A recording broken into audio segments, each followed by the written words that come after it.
The Threxian Council authorizes a brutal occupation of a small human-aligned colony, assuming Earth won't risk its silence. But something shifts in the void, and it's not a fa-tilada distress signal. The Threxian command didn't bother with a declaration. Human colony on Talveras was outside Earth's jurisdiction barely. No warships, no satellites. Just domes, dust, and a few thousand settlers mining rare ores beneath a yellow sky. General Vorth stepped onto the cracked landing platform, his armor humming softly with authority. Behind him, 6 gunships roared. Overhead, herding the colonists like cattle. "They will not resist," Vorth said. One of his aides hesitated. "They're human." Vorth grunted. "They're forgotten." The aide looked toward the mines. "Still, we haven't heard from Earth in over 200 years. "Exactly," Vorth snapped. "They're gone. Or they've stopped caring." The troops marched through the colony square. No weapons drawn, no armor shown. Just farmers, engineers, kids holding on to sun-worn straps. A woman stepped forward. Tall, dust-covered, quiet. She didn't plead. She didn't ask questions. She just stared. Vorth stared back. "This is no longer your land." She didn't blink. Then she said one word. "Okay." Not in surrender. In warning. The aide flinched. That night, the sky changed. A pulse went out, not from the colony. From deep orbit. No one sent it. No antenna. Just space itself, answering a call no one knew was made. Vorth awoke to screaming. Not from humans. From machines. The gunships were frozen. The transports wouldn't boot. Every encrypted system now looped a single message in Terran low band. Request. Acknowledged. Fleet status. Repositioning. No name. No threat. No coordinates. Just motion. The aide burst into Vorth's command tent. "They're coming." Vorth stood slowly. "No one's coming." The aide was pale. "I know. That's what scares me." The stars above shifted. Not with light. With absence. Like they were making room for something. Vorth stepped outside. Looked. Up. And saw it. A silhouette the size of a moon. Blacker than space. Cruising in with no sound. No trail. No engines. Just inevitability. No warning shot. No broadcast. No flashing lights. A human warship, but not like any warship. This one moved like memory. It didn't block the sun. It became the sun. Vorth whispered. "We didn't even detect a fold." The woman from the colony walked past him. No armor. No urgency. She simply said, "They always arrive late." But they always arrive. The massive ship settled into orbit. Still not firing. Still not speaking. Waiting. And now every Threxian aboard knew the truth. This was not a retaliation. This was an answer. They had asked the void, "Will Earth come?" And now it had. And that was before Earth's most powerful fleet even responded. The Threxians had never seen a human fleet move. Not really. Their records showed Terran formations from centuries ago, tight, structured, polite by military standards, lines, signals, discipline, predictable. So when General Vorth saw the silhouette above Talveras, he did what every Threxian commander had been taught to do. He assumed. "They're posturing," he muttered, eyes locked on the black mass in orbit. Still. No signals. Still no weapon charge. If that were truly Earth's fleet, we'd be ash by now. "Sir," his aide whispered, "one ship should not be that size. It's old tech, overbuilt, primitive." He said it again, like it made him feel better. Primitive. He sent the order, a high-orbit strike. 3 Threxian destroyers, sleek and new, would break into orbit at full speed, flank the warship, and scan for weaknesses. And if that didn't work well, plasma cannons had a way of explaining things. The fleet launched within minutes. 3 destroyers. One warship. An easy test. At least. That was the thinking. They entered the upper edge of Tauviras's orbit and locked on. The human ship didn't move. No defense grid activated. No comms response. It was just waiting. Fire, Vorth ordered. The 3 destroyers opened up, beams flaring across the void. Seconds passed, and then the beams curved. Not deflected. Curved. The laws of physics bent just slightly, enough that the plasma loops missed their target entirely and doubled back. One of the Threxian destroyers exploded instantly. Not from impact. From inversion. Its hull folded inside itself. The engine spiked, turning into a scream before going silent. The second ship tried to flee. It vanished mid-turn. No debris. Just erased. The third went quiet, not destroyed. Just dark. Its lights blinked out. Its weapons floated away from its hull like they'd been politely removed. Its crew was never found. On the ground, Vorth stared at the sky, mouth open. The black ship still hadn't moved, still hadn't fired. The colonists behind him whispered, "She hasn't even spoken yet." One murmured. Vorth turned. "She?" The woman nodded once. "That ship? It's not just a warship. What is it?" "A survivor." He raised his weapon. "You will tell me what that means." She stepped toward him without fear. "You're not used to fighting things. That outweighed you." "Earth has been silent for centuries," he growled. "Earth," she said, "has been listening." The comms tower behind them sparked to life, not by Threxian code. A human signal pushed through, cold, compressed, clean. "This is Admiral Krylos Vex of the Soul Preservation Fleet. You fired first. That was generous of us." No other words. No. Demand. The black ship finally moved. It rotated 30 degrees, slowly, like a giant waking from a nap. 2 more ships faded into view behind it, one long and curved like a blade, the other flat and shaped like a book. They hadn't arrived. They had been there, cloaked in a way no scanner could explain. Not invisible, unregistered by logic.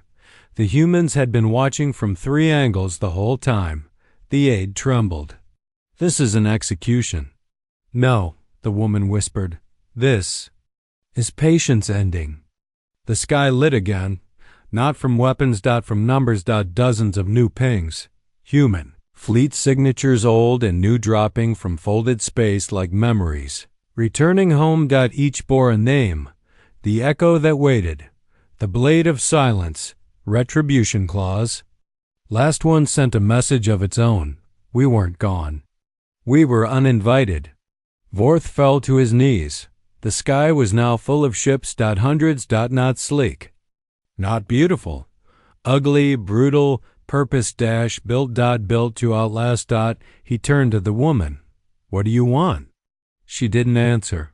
The ships did. It powered up. All at once. The hum of humanity's fleet rose like a cathedral's breath. And none of them fired. They didn't need to. Every species watching the broadcast across the galaxy felt the same thing at once. This wasn't the moment Earth attacked. This was the moment Earth showed up. And that was before Earth's most powerful fleet even responded. Inside the echo that waited. Silence was not absence. It was design. Admiral Krylos Vex stood at the edge of the Glacian observation deck, arms behind her back, watching the Threxian ships drift beneath them like insects near a bonfire. She didn't blink. She didn't speak. The crew didn't need orders. Not yet. 3,000 personnel, generations deep in protocol, moved like one body. Not a sound was wasted. No lights blinked unnecessarily. Everything, every step, every keypress was deliberate. "Status on the surface?" she asked without turning. Commander Ruiz stepped beside her. "Threxian ground forces have gone into lockdown. No movement since their orbital test. No response to our shadow formations." They're stunned, she said. They were taught we'd never come. They were taught wrong. Ruiz glanced at her. Orders? None? None? There. Expecting retaliation. We give them memory. She turned toward the central screen. It showed footage from decades ago. Colonies burned. Human children dragged from shelters. Council delegates laughing in closed sessions. Archived feeds, long erased from the Galactic record, saved and restored by Earth's silent archivists. Ruiz watched the playback. Why now? Vant answered like she'd practiced it 1,000 times. Because for 200 years, Earth trained under silence, built ships under oceans, installed War Class A's in libraries. Every joke they made about U.S. we carved into steel. He nodded slowly. And now? Now we let them see what silence becomes. The blade of silence sent a ping. Vant accepted. A young voice came through. Captain Lin ALS one of the youngest commanders in Earth's new fleet. Her ship a prototype grown from lunar fragments and a high-coated alloy. Admiral. Should we mark the orbital boundary? Vant looked out at the line of Threxian vessels still sitting motionless above Talveras. Yes, she replied. Let them know where mercy ends. Elsa's ship moved into position. It deployed 3 buoys. Each one rotated and pulsed. Once pure white light, the signal wasn't aggressive. It was historical. Coordinates of every system. The Threxians had raised during Earth's silence. A reminder. Line. Cross this, and you meet the full weight of what was once considered legend. Any message? Ruiz asked. Vant shook her head. The coordinates are the message. A moment passed. Then a Threxian ship dared inch closer, just 3 kilometers past the buoy. A warning move, testing the line. The retribution clause responded not with a shot, but with a visual. It broadcast live footage of the ship's own command deck from the outside. The Threxians hadn't even realized they were already being observed from under their own hull.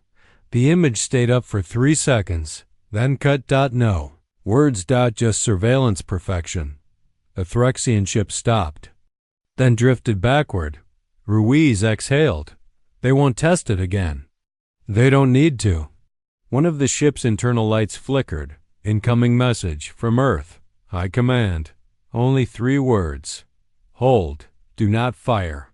Vant nodded. We won't. She turned to the crew. All Terran fleet units lock gravity drives. Full system charge. No emissions. Let them feel the weight. Across orbit, dozens of Earth ships hummed to life. Quietly. No outward aggression. Just the unmistakable pressure of readiness. Even from space, it was felt. A creeping weight. A storm that hadn't begun but had already decided where the lightning would fall. Vant stared at the primary monitor again. The Threxians were pulling back, slowly, carefully. This was the plan all along, Ruiz said. She smiled, finally. A fleet doesn't just arrive, it reminds. He looked at her. Reminds? Who? She looked back at Earth, visible now just past the sun's curve. The galaxy. The ship lights dimmed. All human vessels entered. Still mode. Power online. Weapons idle. But not for long. Because Earth wasn't threatening war. Earth was offering clarity. And that was before Earth's most powerful fleet even responded. Half a sector away, deep in the Keruvian spiral, another species watched. The Varn Dominion had always seen the Threxians as blunt tools, loud, obvious, confident without cause. But when the reports of Earth's fleet reaching Talveras arrived unwarned, unseen and untouched, the Varn High Assembly gathered in urgent silence. A hologram of the Terran ships played in the center of the council room. They didn't shimmer. They didn't blaze. They loomed. The Grand Strategist of the Varn Tulik Vey leaned forward, mandibles twitching. That is not a response fleet. No, his science officer agreed. That's a presence. What are they waiting for? Us, all of us. Tulek stood. They haven't fired. Exactly. Tulek turned toward his advisors. When we attacked their colonies, they vanished. When the Council erased their records, they didn't retaliate. We assumed they died. A younger commander piped up. Maybe they did. Maybe these are constructs? AI. Remnants. The room stared. No, said the strategist. They are witnesses. They replayed the footage again. Phyrexian destroyers vanishing mid-orbit. Warships hesitating. Human fleets deploying memory instead of missiles. Tulek narrowed his eyes. They brought the largest armada the galaxy's seen in centuries and didn't fire a single shot. Because they didn't come for war, Tulek said. He tapped the screen. They came for confirmation. Of what? That we remember. Across Talveras, the human ships held formation. They did not speak. They did not leave. They simply existed. The Phyrexian forces had retreated back to the outer rim of the system. Not officially defeated, not officially attacked, just eclipsed. On the surface, the colonists returned to work. No fanfare. No victory. Banners. Just a quiet understanding. Earth had come, not to save them. To show up. That was enough. In orbit. Admiral Vant remained on the bridge of Echo that waited. She didn't need updates. The galaxy was watching, and she'd done her job. Ruiz stepped beside her. Phyrexian channels are silent. They should be. You think the others are taking notes? No, she said. They're recalculating. Everything. He almost laughed. You think one standoff is enough to rewrite their fear? She turned to him.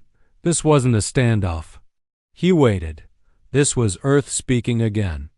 A message arrived from High Command.